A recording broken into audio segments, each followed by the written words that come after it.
नमस्कार विद्यार्थी मित्रांनो. 10वीच्या नंतर 11वी आणि 12वी साठी किंवा पदवीचं जे काही शिक्षण आहे आणि पदव्युत्तर शिक्षण असेल, पी-एच-डी पर्यंत जे काही तर तुम्हाला या अंतर्गत स्कॉलरशिप दिली जाणार आहे. तर आता ही जी काही स्कॉलरशिप आहे, तर फक्त ही दिव्यांग विद्यार्थ्यांसाठीच या ठिकाणी इथं दिली जाणार आहे. तर आता इथला अप्लाय कशा पद्धतीनं करायचं? तुम्हाला महिन्याला किती या ठिकाणी स्कॉलरशिप दिली जाणार आहे. त्याचबरोबर अजून वेगवेगळ्या कोणत्या फॅसिलिटीज या अंतर्गत दिल्या जाणार आहे. तर त्याबद्दलची संपूर्ण माहिती जी काही आहे तर त्या या व्हिडिओमध्ये आहे. तर हा व्हिडिओ शेवटपर्यंत बघा. यामध्ये बघा आता, की जे काही दिव्यांग विद्यार्थी आहेत आणि ज्यांचं 10वी झालेलं आहे, अशा विद्यार्थ्यांसाठीची ही स्कॉलरशिप या ठिकाणी इथं असणार आहे. मग यामध्ये योजनेची जी काही आहे तर थोडक्यात माहिती आपल्याला इथे देण्यात आलेली. Department of employment of person and with disability यांच्या अंतर्गत जी काही आहे, तर ही या ठिकाणी स्कॉलरशिप इथं दिली जाणार आहे.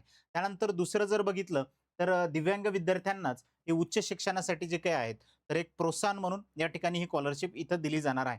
यांचा सन्मान व्हावा, यांनी माननी जो काही आहे, तर ते पुढचं शिक्षण मिळावं, हे कुठेही मागे राहू नये, यासाठीचं जे काही आहे, तर हा सपोर्ट याच्यामध्ये असणार आहे, या स्कॉलरशिपच्या अंतर्गत.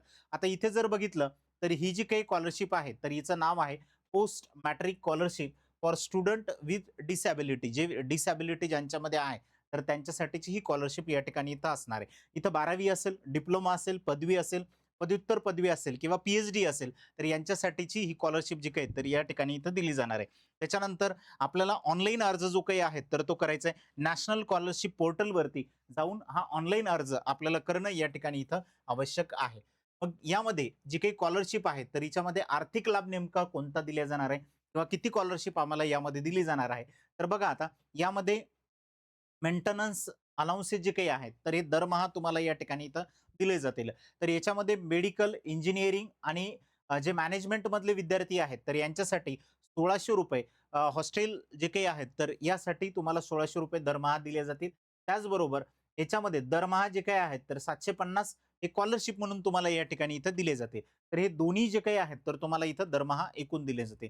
त्याच्यानंतर प्रोफेशनल जे काही कोर्सेस आहेत, जसं की एल-एल-बी आहे, त्यानंतर बी-फार्म आहे. तर अशा विद्यार्थ्यांना जे काही तर ₹1100 या ठिकाणी दरमहा हॉस्टेलसाठी जे काही तर इथं पैसे दिले जातील. त्याच्यानंतर स्कॉलरशिप म्हणून परत ₹700 जे काही तर ते एक्स्ट्रा या ठिकाणी इथं दिले जातील. त्याच्यानंतर जनरल ग्रॅज्युएटचे जे काही विद्यार्थी आहेत, ज्यांचं बी-ए आहे, बी-एस-सी आहे, बी-कॉम आहे, अशा विद्यार्थ्यांसाठी ₹950 हॉस्टेलसाठी दिले जातील आणि त्यानंतर स्कॉलरशिप म्हणून ₹650 या ठिकाणी इथे दिले जाते.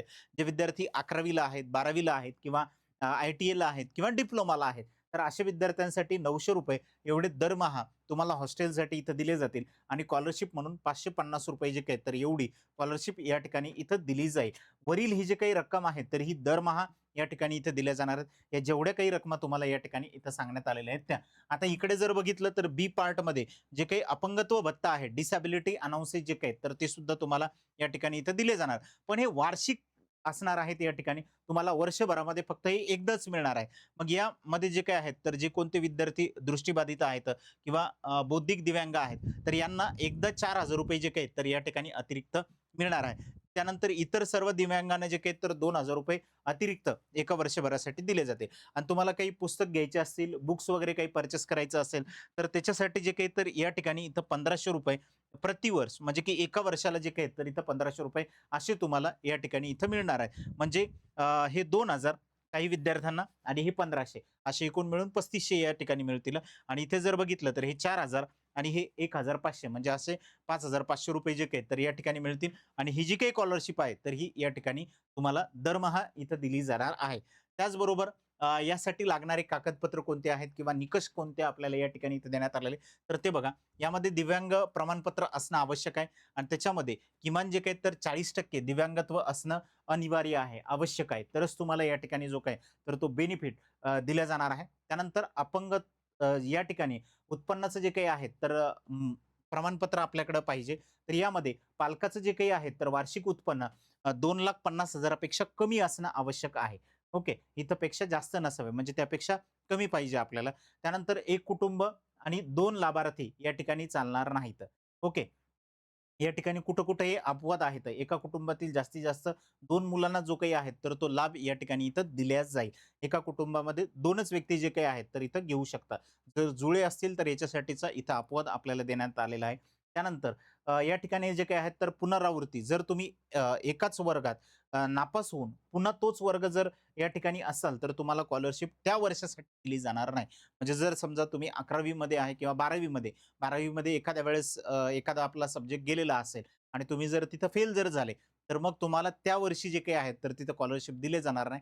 नेक्स्ट वर्षीसाठी जे काही आहे, तर ती स्कॉलरशिप तुम्हाला तिथे सुरू राहील. तर हे जे काही निकष आहेत, तर हे निकष आपल्याला या ठिकाणी इथं देण्यात आलेले आहेत. अ, त्यानंतर आवश्यक कागदपत्रे जर बघितले तर पासपोर्ट साइज जे काही तर आपल्याला फोटो लागणार आहे आणि फोटो म्हणजे विशेषतः पांढरे जे काही आहेत तर ते बॅकग्राऊंड आपल्याला इथं असणं आवश्यक आहे. व्हाईट बॅकग्राऊंड असेल ज्या फोटोला असेल तोच फोटो या ठिकाणी आपल्याला इथं अपलोड करायचा आहे. त्यानंतर सक्षम प्राधिकरणाने दिलेलं दिव्यांग प्रमाणपत्र आपल्याकडे असणं आवश्यक आहे. त्यामध्ये यू-डी-आय-डी कार्ड जे काही आहे तर ते असल्यास एकदम चांगलं आहे. कारण ते जर कार्ड जर आपल्याकडे जर असेल तर आपण त्या ठिकाणी इझिली अप्लाय करू शकता. त्यानंतर चालू आर्थिक वर्षाचा उत्पन्नाचा दाखला, इन्कम सर्टिफिकेट जे काही आहे, तर त्याच फायनान्शियल इयरमधलं पाहिजे. ज्या फायनान्शियल इयरमध्ये तुम्ही या ठिकाणी इथं अप्लाय करत आहात, त्याच फायनान्शियल इयरमधलं असणं आवश्यक आहे आणि त्याच्यामध्ये सुद्धा आपले जे काही कुटुंब आहेत, तर त्याचं उत्पन्न 2,50,000 पेक्षा कमी पाहिजे. त्यानंतर मागील शैक्षणिक वर्षाची जी काही आहे, तर गुणपत्रिका पाहिजे. मार्कशीट असणं आवश्यक आहे. म्हणजे तुम्ही 10वी पास केले, 10वी पास करून 11वीत जर गेले, तर तुम्हाला 10वीची मार्कशीट लागणार आहे किंवा तुम्ही 12वी पास केली आणि तुम्ही पदवीसाठी त्या ठिकाणी ॲडमिशन घेणार आहे, तर तुमच्याकडे 12वीची मार्कशीट असणं आवश्यक आहे. तर या पद्धतीने मागील वर्षीची जी काही आहेत, तर गुणपत्रिका आपल्याकडे पाहिजे. त्यानंतर आधार कार्ड या ठिकाणी असणं आवश्यक आहे आणि आधार कार्डच्या बाबतीत जे काही तर तुमच्या बँक खात्याबरोबर हे संलग्न असणं, ज्याला आपण म्हणतो आधार लिंक पाहिजे. तर आधार लिंक या ठिकाणी इथं असणं आवश्यक आहे.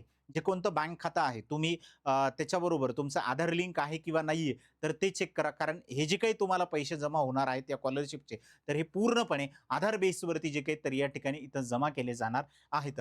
त्यानंतर बोनाफाईड सर्टिफिकेट असणं आवश्यक आहे आणि फीची पावती म्हणजे तुम्ही ज्या कॉलेजमध्ये, ज्या शाळेमध्ये शिकत आहात, त्या कॉलेजचं जे काही आहे, तर आपल्याकडे सर्टिफिकेट असणं आवश्यक आहे. म्हणजे बोनाफाईड पाहिजे आपल्याकडे आणि त्याचबरोबर फीची जी काही आहे, तर त्या ठिकाणची तिथं पावती पाहिजे, की जी आपण फी पेड केलेली असेल ती. आणि जर समजा काही विद्यार्थ्यांना तिथे फीस नसेल, तरी तिथली झिरो फीस म्हणून जे काही आहेत, तर ती पावती तुम्ही त्यांच्याकडून तिथे घेऊ शकता. ओके. त्यानंतर जर बघितलं तर आपल्याला नोंदणी कशी करायची, तर तो सगळ्यात महत्त्वाचा पार्ट या ठिकाणी आहे. नॅशनल स्कॉलरशिप पोर्टलवरती तुम्हाला तिथे जायचंय. नॅशनल स्कॉलरशिप पोर्टल असं तुम्ही टाइप करा. टाइप केल्याच्या नंतर जे काही आहे, तर तुम्हाला ते पोर्टल ओपन होईल.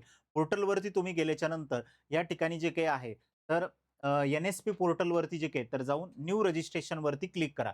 तिथं क्लिक केल्याच्या नंतर तुमचं स्टेट ऑफ डोमिसाईल जे काही आहे, तर ती कॅटेगरी सिलेक्ट करायची आणि तिथून पुढे मग जे काही आहे, तर तुम्ही पुढचा फॉर्म जो काही तर तो भरू शकता. मग या ठिकाणी लॉगिन आणि फॉर्म भरणे ही जी काही तर सुरुवात या ठिकाणी इथं होईल. तुम्हाला एक आयडी आणि पासवर्ड जो काही तर तो दिला जाईल. तो आल्याच्या नंतर मग ॲप्लिकेशनचा जो काही फॉर्म आहे, तर तो तुम्ही त्या ठिकाणी तिथं भरू शकता. त्यानंतर जे कोणते त्यांनी डॉक्युमेंट त्या ठिकाणी सांगितलेले आहेत, तर ते डॉक्युमेंट आपल्याला तिथे वेळोवेळी जे काही तर ते अपलोड करायचे आणि ते व्हेरिफाय करायचे. म्हणजे तिथंच व्हेरिफाय होणार आहेत ते डॉक्युमेंट. ज्यावेळेस आपण अपलोड करतो, त्यावेळेस तेच म्हणतात अपलोड सक्सेसफुली व्हेरिफाईड. मग त्या पद्धतीने जे काही आहे, तर आपण पुढे-पुढे जो काही तर हा फॉर्म या ठिकाणी इथं भरत जाऊ शकतो. तुम्हाला इथं बाजूला देण्यात आलेले न्यू रजिस्ट्रेशन जे काही तर इथं कशा पद्धतीनं करायचंय, काय आहे, तर इथं रजिस्ट्रेशन तुमचं होईल. त्याच्यानंतर हे डिटेल्स तुम्हाला या ठिकाणी जे काही आहे, तर ते फिलअप करायचे आणि या ठिकाणी जे काही तर फायनल सबमिट करून या फॉर्मची प्रिंट जी काही आहे तर ती तुमच्याकडे ठेवायची आहे. आता या ठिकाणी जे काही तर तुमचं फेस ऑथेंटिकेशन किंवा आधार सीडेड जे काही आहे तर पेमेंट या ठिकाणी असणं आवश्यक आहे. ओके. की जे कोणती तुम्ही स्कॉलरशिप जमा करताय तर ते आधारच्या बाबतीत जे काही तर आधार लिंक नसेल तर मग तुम्हाला पैसे जमा होण्यासाठी जे काही तर मॅक्सिमम इथं प्रॉब्लेम येतात. तर त्यासाठी चेक करून घ्या तुमचं आधार लिंक आहे का नाही? तुमचं त्याचबरोबर फेस ऑथेंटिकेशन त्या ठिकाणी तिथं झालेलं आहे का नाही? तर या सगळ्या गोष्टी जे काही आहेत तर तुम्हाला या ठिकाणी जे काही तर चेक करायचे तर अशाच नवनवीन व्हिडिओसाठी जर तुम्ही चॅनलला सबस्क्राईब केलेलं नसेल तर चॅनलला सबस्क्राईब करा आणि जास्तीत जास्त दिव्यांग विद्यार्थ्यांपर्यंत हा जो काही व्हिडिओ आहे तर तो शेअर करा जेणेकरून ते सुद्धा या स्कॉलरशिपचा जे काही तर या ठिकाणी पूर्णपणे फायदा घेऊ शकतील. धन्यवाद.